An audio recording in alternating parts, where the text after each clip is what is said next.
Pushkin. This episode contains explicit language. In the fall of 1974, the musician Randy Newman released an album called Good Old Boys. The most beautiful song on the record is the third song on the first side. Wait, can I prevail on you to just do a little bit of Marie? Sure. So I love that song so much. Well, thank you very much.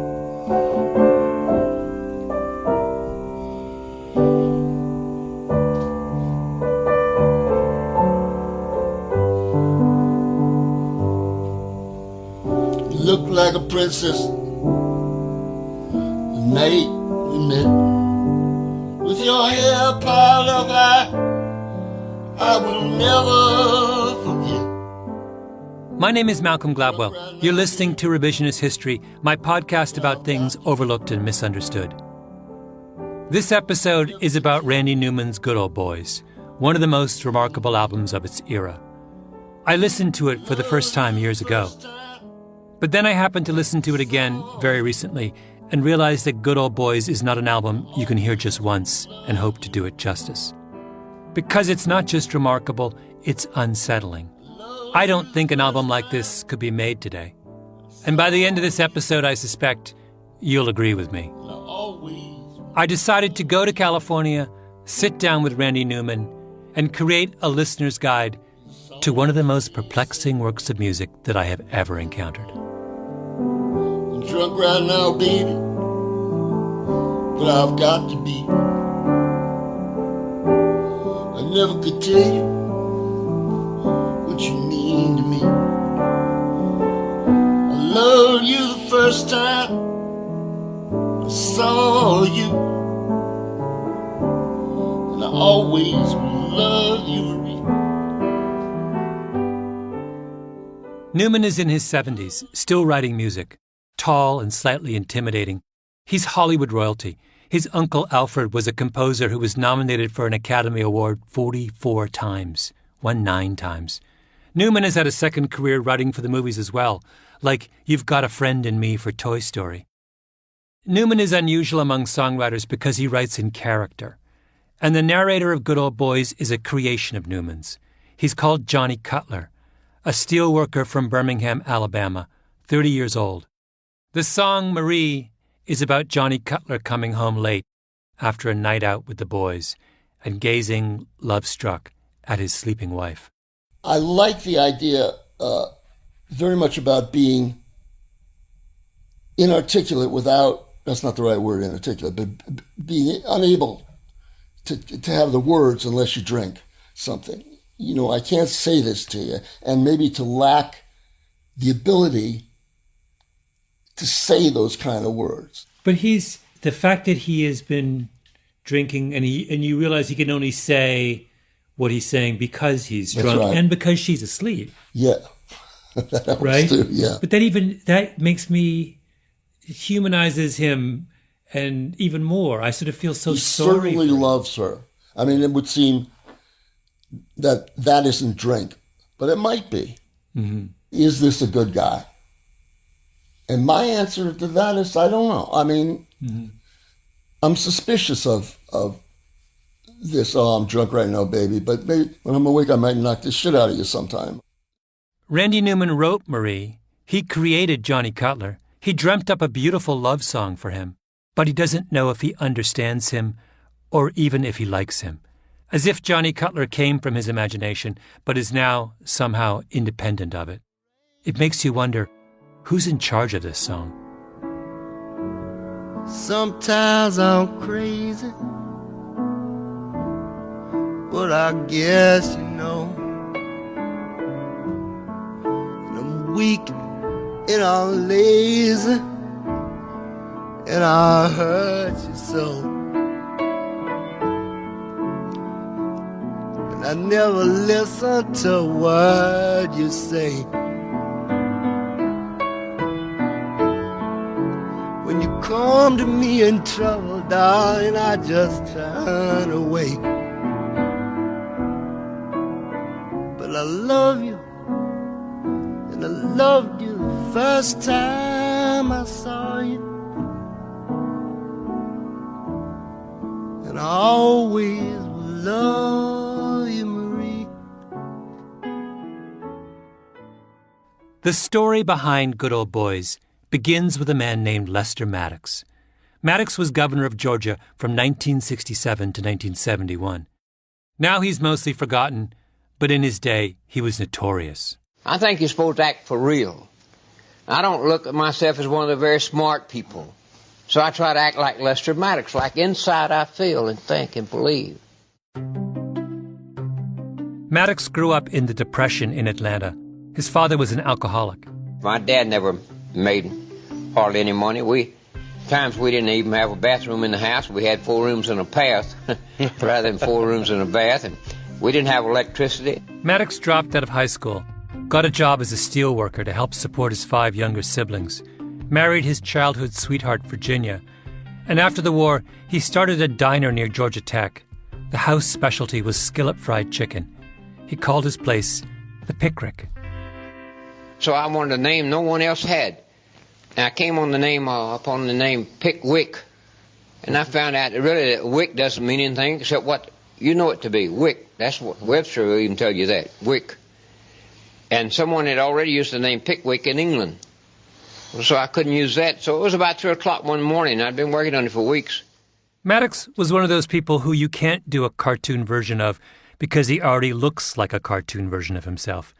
He's skinny, with an oversized head, bald dome, black plastic glasses, always in a black suit, moves with a kind of loose-limbed floppiness, like a clown. There are so many oral history interviews with Lester Maddox floating around the state of Georgia that he must have spent as many hours reminiscing about his time as governor as he actually spent serving as governor. The man liked to talk. See, to pick means to fastidiously, to pick out, to choose, to select. And Rick means to pile up, to heap, or to mass. So I named my restaurant Pick Rick and said if you'd picnic at the Pick Rick and pick it out, we would rick it up. And we did, and that's why it was named Pick Rick. I've never heard anything else being named Pick Rick. Maddox advertised the Pick Rick in the Saturday edition of the Atlanta Journal in a column with the title Pick Rick Says. Lots of one-liners and Maddoxisms, like the 1950s version of tweets. Oh, I talked about Christmas, I talked about marriage, I talked about the monkey house at Grant Park, I talked about weather, I talked about fishing in my ads. But soon his column, Pick Rick Says, becomes more and more political. Because this is Atlanta, in the mid-1950s, one of the birthplaces of the civil rights movement, and Pick Rick is a 10-minute drive from Auburn Avenue, where Martin Luther King and Andrew Young and Vernon Jordan and everyone else are starting to stir things up. And Lester Maddox is not at all happy with that. He's a segregationist, and the more strident Maddox gets in his weekly ads, the more popular Pick Rick Says becomes. People start buying the Atlanta Journal on Saturday just to read what Maddox is up to.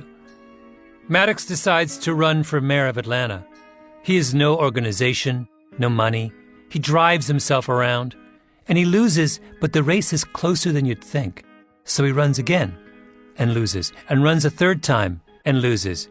But then the wave of desegregation protests hits Atlanta in the early 1960s. The public schools are integrated first, then the lunch counters, then the restaurants. And since the Pick Rick restaurant does not admit black people, the civil rights protesters come knocking.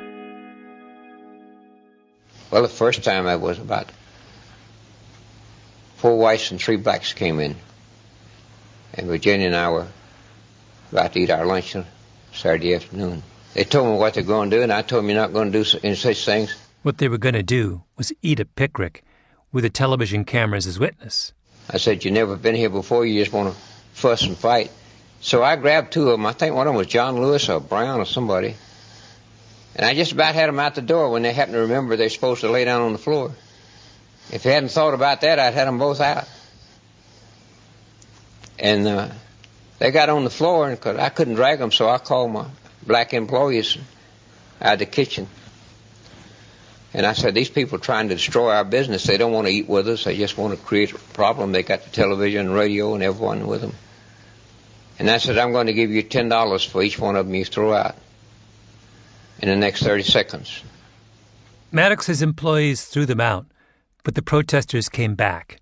This time Maddox met them at the door, with the television cameras rolling and a crowd starting to gather. My property. You know, I don't own this property. You're not going to ever eat here now. You want to go to my business? What did the court say, Mr. Maddox? I said you're not going to ever eat here now. There's Maddox in front of the pickrick with his black suit and bald head, protesters shouting, cameras all around. He's in heaven. I'll use axe handles, I'll use guns, I'll use paint, I'll use my fists, I'll use my customers, I'll use my employees, I'll use anything at my disposal. This property belongs to me, my wife, and my children. It doesn't belong to anybody else. I'll throw out a white one or a black one or a red-headed one or a bald-headed one. It doesn't make any difference. Maddox gets hauled into court because the Civil Rights Act has been passed and what he's doing is illegal. He's given a choice, integrate or shut his doors, and he decides to shut the Pickrick. One of the most popular and successful restaurants in Atlanta, the business that he has spent his lifetime building, that made him famous. And to every Southerner angry at the way the world is turning, he becomes a hero. A friend says to him, you know, maybe you should run for governor. And Maddox says, okay. And in 1966, he wins. A white nationalist in the hospitality business who came to public attention writing pithy, politically charged statements in a widely read media forum, runs against the political establishment and pulls off an upset victory. And by the way, it's a very close race. Maddox doesn't actually get as many votes as his opponent, but he wins when the election is thrown to the legislature. Oh, and a huge part of Maddox's rhetoric is how the media can't be trusted.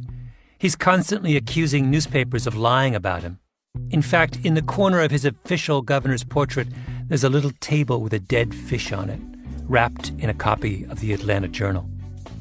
A white nationalist in the hospitality business who wrote pithy statements on a media platform runs against the political establishment, accuses the news media of running fake news about him, doesn't get as many votes as his opponent, and nonetheless takes over the highest executive office. I mean, when does that ever happen? Maddox serves 4 years, has to step down because of term limits. Jimmy Carter takes over as governor of Georgia, as the state, you might say, returns to its senses. And Maddox consoles himself with running for and winning the job of lieutenant governor. He is well on his way to obscurity. And then he gets a call from New York, from the Dick Cavett Show, the great late-night talk show of the 1970s. They want him as a guest. That's when we return.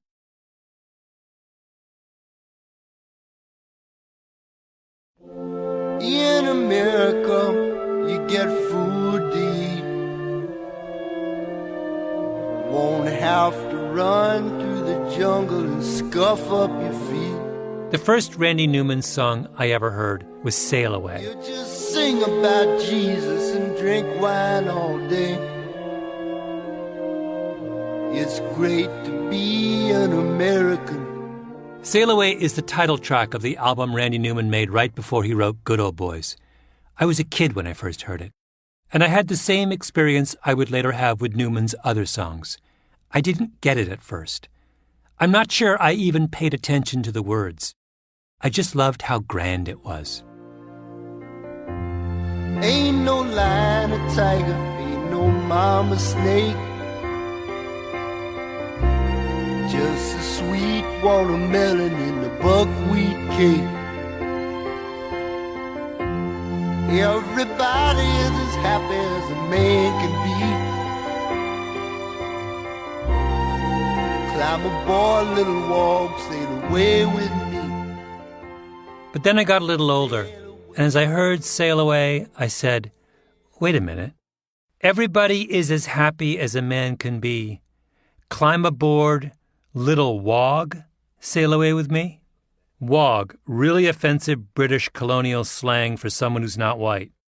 It's the N-word, basically. I noticed some interesting story behind Sail Away, the song. Oh, it was a guy was going to make a movie, and he was going to give 10 minutes to 5 or 6 pop people, Van Morrison, I remember, and Hendrix, and to do 10-minute thing. And I came up with this thing. It had a sort of a sea shanty before it. very Irish kind of yo-ho, there. And then this guy be standing in a clearing in the jungle and singing this song. And that was what I was going to do with my 10 minutes. Randy Newman wrote a song about an American slave trader standing somewhere in West Africa, giving his sales pitch to potential recruits. Come to America. You're going to love this little cotton plantation that I've lined up for you. Ain't no lion or tiger, ain't no mama snake. Just a sweet watermelon and the buckwheat cake, It's a nose laugh. Yeah. The character is so kind of outrageous. Yeah. But we're not laughing along with him. We're horrified by him. I mean, it's... Yeah, but people laugh at that in a nervous way at the watermelon joke and sit around, think about Jesus, drink wine all day. Now, there's a way to do that song so that it's not so shocking. Like the cover version done later the same year by Bobby Darin, who was one of the biggest pop stars of the 1960s. Won't have to run through the jungle. Bobby Darin is happy, yeah. Yeah. Come to America, little one. They got rid of the wad. Oh, he did. Oh, my God. That's like blasphemy. Climb aboard, little one, and sail away with me. In Bobby Darin's version, the line, "Climb aboard, little wog, sail away with me," which is crucial in establishing how vile the narrator is, becomes "Climb aboard, little one, sail away with me." But I'm sorry, I can't get past this so quickly. That's unbelievable. That he did a happy version? Yes. It's this... It isn't. There it is. The thing is, Newman liked Bobby Darin. He knew him, and he didn't know what to think. I mean, there is a world of difference between wog and one. Also, if I'm not mistaken, Bobby Darin substitutes the words mamba snake with mama snake. Ain't no lions and tigers and no nurturing mama snake. He was, I'd like to do that. And it's like, come to America, Come to America. But this song is He's not a dumb guy either. This song is like it is a wallop. It is emotional wallop. It is a searing song about the darkest moment in America's past. It's a jaw drop. It's like Springtime for Hitler in a way. Little one. I'm bored, little one, come away with me. It just was so right. His showbiz instincts couldn't restrain himself. How did you feel when you first heard that version? I felt, oh my Jesus Christ, I heard that, and that was it. The original intention of Sail Away was to make the listener uncomfortable. Newman takes a familiar figure, a salesman, an entrepreneur, a patriot, and gives him a rollicking sea shanty. But then he forces you to acknowledge that underneath all that, there lurks a monster. Bobby Darin chickened out. He couldn't do it. He didn't want us to be uncomfortable, and so Wog became one, and Sail Away became a glorified nursery rhyme. I don't mean to single Bobby Darin out, because I think that most of us take the easy path in these situations too. But the particular genius of Randy Newman is that he won't do that. He can't. The Dick Cavett Show! So, it's 1970. Lester Maddox gets a call from Dick Cavett. Come on our show. He flies to New York. And who tunes in that night? Randy Newman. Ladies and gentlemen, Dick Cavett!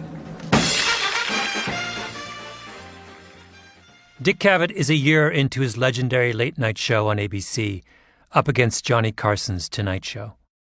Cavett's show was like a highlight reel of the 1970s. He did the greatest ever interview with Jimi Hendrix. Groucho Marx was a regular. So was Muhammad Ali. He once had Salvador Dali on the same show as the legendary pitching great Satchel Paige. The famous debate between Gore Vidal and Norman Mailer? That was on Dick Cavett. Listen, we have a very good show tonight, and I want to move right into it. An excellent show, I think. I don't know. How do I know? I haven't seen it. It might be a big dud, for all I know. Why do people say that at the beginning of a show? Cavett looks like Paul Newman's baby brother. No more than 5'6", impish, big polka-dotted tie. His first guest is a woman named Alice Gray, an entomologist from the American Museum of Natural History. Cat-eye glasses, hair in a bun, who brings a box full of cockroaches to the set. What can we do about them? What can we learn about them? Are they our friends? No, they're not exactly our friends, but they are certainly our companions in all our all our doings. And I'm rather fond of them. They have a distinguished lineage. How many of us could meet our ancestors of 300 million years ago and recognize them?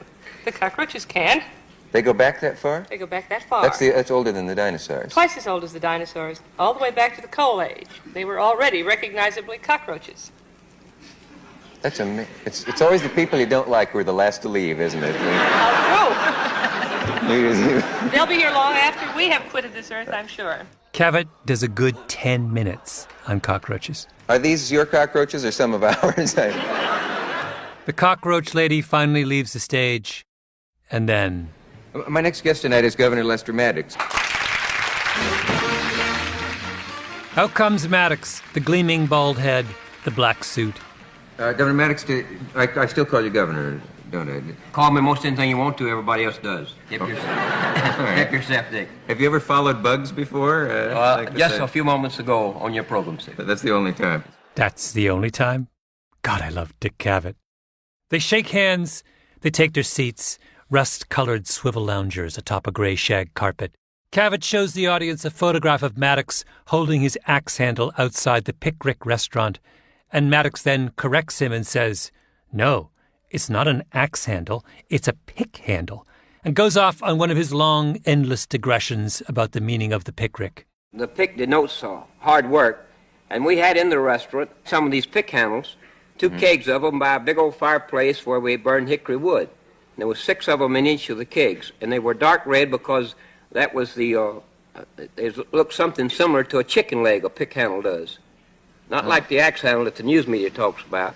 And Cavett, who must be wondering, what on earth, simply says, "Well, I've certainly learned a lot." Cavett brings on his next guest, the football player Jim Brown, then one of the most famous professional black athletes in the country. Brown settles down next to Maddox, who is literally half his size, and gives him a polite smile. And Cavett says to the two of them, "Do you feel separate but equal?" I realize that's 1960s civil rights humor, but I still think it's hilarious. Maddox turns to Brown and says, "I thought you was the singer." He thought Jim Brown was James Brown. He then volunteers his personal definition of what being a segregationist really means. A segregationist is a person that loves his race enough, or other races enough, has enough of racial pride and integrity to want to preserve them. And I think a racist is one that doesn't care enough for his race or another race to where they don't care whether they're amalgamated or destroyed or not. Amalgamated? Good Lord. Now think about this for a moment. Maddox is no longer governor. Georgia has come to its senses and elected nice, safe, modern, non-racist Jimmy Carter. Maddox is a footnote. So what point is there in having him on a mainstream talk show like Dick Cavett? The magazine where I work, The New Yorker, had a case like this recently. Donald Trump's Svengali Steve Bannon was invited to speak at the magazine's annual literary festival, and everyone flipped out. The New Yorker's writers took to Twitter. A bunch of high-profile celebrity invitees to the festival dropped out. And the argument that was made about Bannon is an argument that could as easily have been applied to Maddox years ago. What's the point of giving someone like that a platform? I mean, what could possibly be learned from listening to them talk? And sure enough, what happens over the course of the next hour of the Dick Cavett Show? Exactly what you would think. I think what we're really talking about in this country is economic development of black people. At one point, Jim Brown says something thoughtful and reasonable, that he thinks the priority for black people ought to be economic development. And Maddox jumps on him. Economic development of all people. Well, we're talking about underprivileged how come just people. black people? How come you just want to do it for black people? How come you don't want to do it for white people? I'll tell you why. Huh? I'll tell you why. How come you want to do it for everybody? How come you always black people? Why don't you talk about all people? Can I give you an answer? I think we understand the question. Yeah. Can I give you an answer? Do you mind? Oh, go ahead. If you're ready, I'll give you time. Okay, Governor. What I'm really saying is that there are some people that have suffered in this country, poor people generally, but let's say that we have various ethnic groups in this country that have attained a certain kind of equality. Black people are more or less, along with the Indians, on the last rung of the ladder. Can I finish, Governor? Boy. Can I finish? Okay, do you mind? The governor now, said what I'm really boy. saying is that I feel that the way to bring about equality of black people in this system is What through about economic... equality of white people? Now, I'm going to interrupt you every time you keep calling black people. Well, what about equality of all people? If you interrupt me, Governor, I can't talk to you. Then Maddox starts going on and on about all the things he's done for black people in the state of Georgia. And Jim Brown turns to him with genuine curiosity and asks if he's had any blowback from white bigots. Do you have any problems from the bigots in the South? Have any problems with us? From the white bigots because you did so much for the black man. Which is kind of a great question. Because if Maddox has, in fact, been this great friend of black people, then you'd think he would have angered all the hardcore segregationists and everyone else who was opposed to the civil rights movement, right? Mr. Brown asked you, Governor Maddox, if you'd had any trouble from your white admirers for the fact that you have done He didn't say some admirers, things sir. No, he said bigots. Well, why didn't you say it like he said it? You have me there. Why didn't you say it? Now, see that what I'm talking about, Dick? I do see you it, take yes. words There's and a push bit them of... around and you mislead the people in the audience and all. You ought to start being honest, all of you, with your words and what you're saying to people. You said admirers and he said bigots. A lot of difference, isn't there? The last half of the show is just Maddox getting more and more agitated, Dick Cavett trying to calm him down, and Jim Brown looking over at Maddox like he's a misbehaving child. Maddox asks Cavett to apologize. Cavett refuses. The audience makes astonished noises. Maddox stands up and starts to walk off the stage. Cavett says, "Come on, sit down." Maddox says, "I'll sit down when you apologize." So Cavett says, "If I called any of your admirers bigots, who are not bigots, I apologize." This is insane. What was Dick Cavett thinking inviting this guy on his show? Why don't you apologize to people of Georgia if those friends of mine for calling them bigots? I think I Now, made either you do it, I'm going to leave now, Dick. Which one you want? Wait a minute. Please don't leave. Well, you I'd like to apologize ask... to people of Georgia. And he owes them an apology, too. The only bigots that I know. Wait. Maddox gives Cavett an ultimatum. 1 minute to take it back, or he'll walk out for good. At which point, Jim Brown pipes up, "Wait, what about me? How much time do I have?" It's a circus. I would say that I phrased the question in a way that was not exactly accurate in the sense that he did say bigots. Have any white bigots been upset because you have done certain things for the blacks? You came back and said my admirers, and you haven't apologized yet, and you got 15 seconds. All right, now let me use those 15 seconds. I apologize for suggesting that a bigot would be the way of characterizing all of your admirers. No, good night. Wait a minute. There's more time. Good night, sir. And Lester Maddox storms off the set. Oh, and I haven't even mentioned that the writer Truman Capote then shows up. He's then at the height of his celebrity, tiny, fastidious, wearing purple-tinted round sunglasses.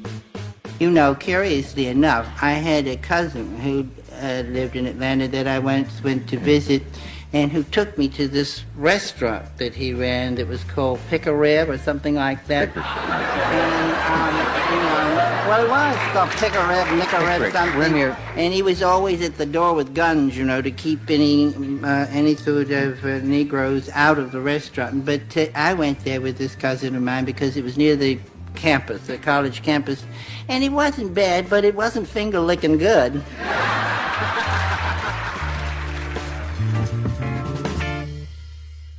The whole thing is so bananas that Cavett feels the need to apologize to his audience.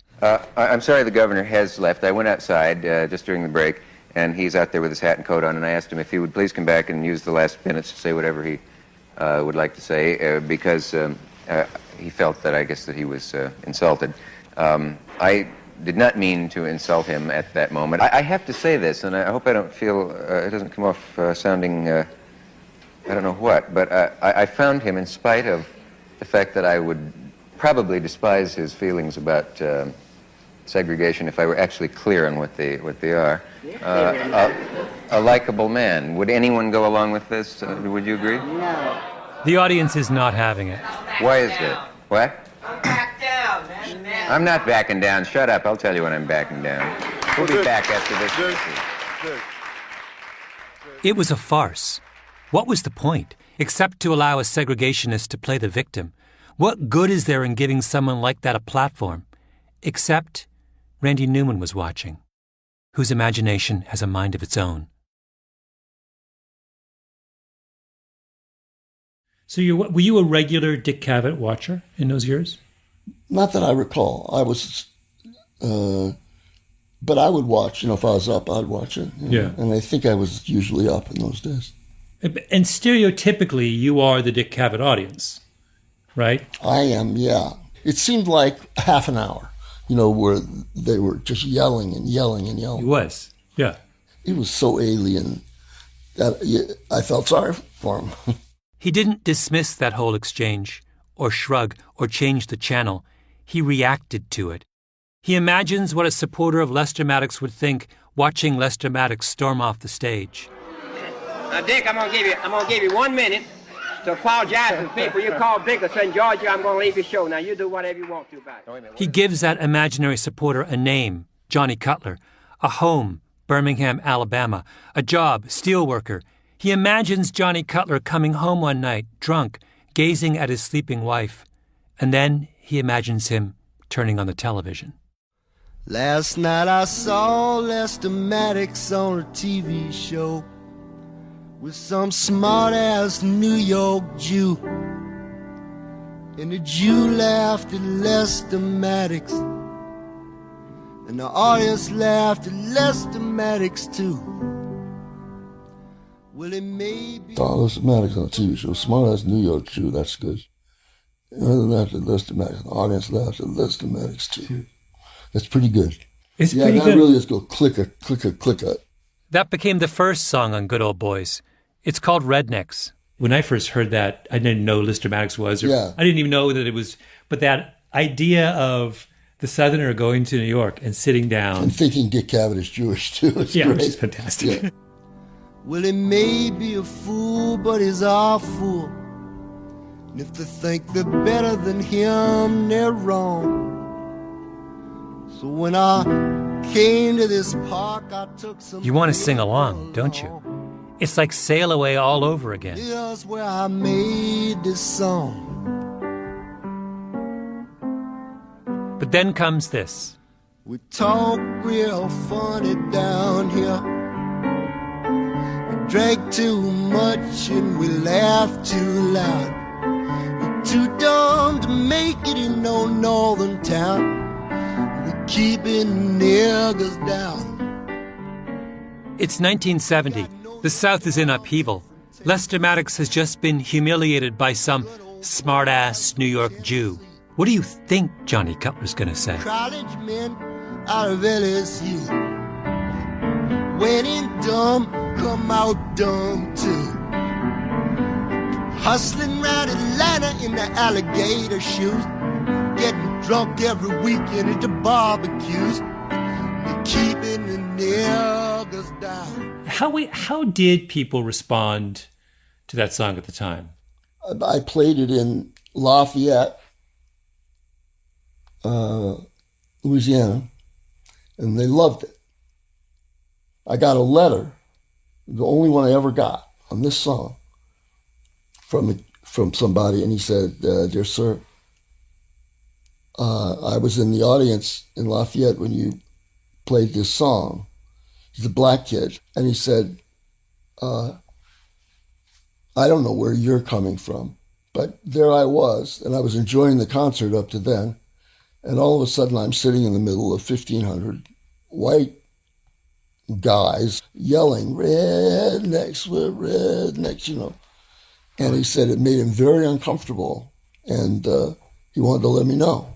We're rednecks, we're rednecks, and we don't know our ass from a hole in the ground. We're rednecks. Southern audiences started yelling for it so they could sing along with the chorus. Was it taken over by, didn't become a kind of Southern anthem for a certain kind of, or did? When I thought that was happening, I stopped playing it, in the South. He had to stop singing it. Many radio stations wouldn't play it. And you definitely wouldn't hear that song on the radio today. It even feels strange to play it here. We've become, appropriately, uncomfortable with the N-word in almost any context. You can only play Rednecks now if you explain where it came from and who Johnny Cutler was. But you can't not play it just because it makes you feel uncomfortable. Because Johnny Cutler in Birmingham, Alabama in 1970 absolutely wanted to keep the niggers down. And we can't gloss over that fact if we're being honest. Oh, and by the way, Johnny Cutler wasn't done. Down here we too ignorant to realize that the North has set the nigger free. He then names every slum in every northern city. Put in a cage in Harlem and New York City. It's free to be put in a cage on the south side of Chicago and the west side. It's free to be put in a cage in East St. Louis. And they put him in a cage in Huffing, Cleveland. And they put him in a cage in Fillmore, San Francisco. And they put him in a cage in Lenox Hill in Boston. He says to all those smug northerners, when you drive with your windows up and your doors locked through the projects of your own inner cities, are you still sure you're better than me? You have to play that too. Because if you're going to be honest about who Lester Maddox really was, you have to be honest about his critics too. Did you ever hear from Lester Maddox? He sent me an axe handle. He didn't, really? Yeah. Oh, that's fantastic. Yeah. From his store. He sold axe handles. Yeah, pick handles, as he would. Lester Maddox listened to a song about racial hatred, and he sent the man who wrote it a pick handle as a token of his gratitude.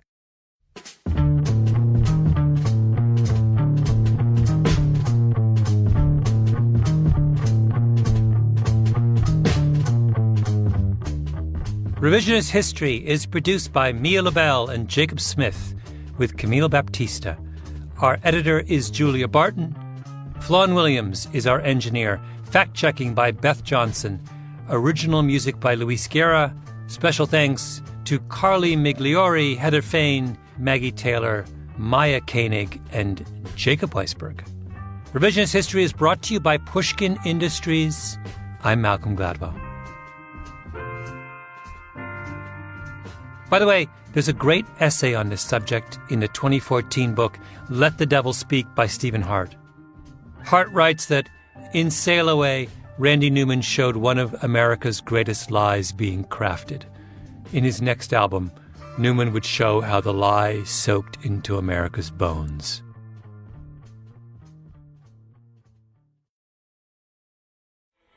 Comic board little one. Yeah. Benny, what you can't... I think this is sort of happy. I mean, certainly the voices make it that way. You can't do it. It's lost all of its...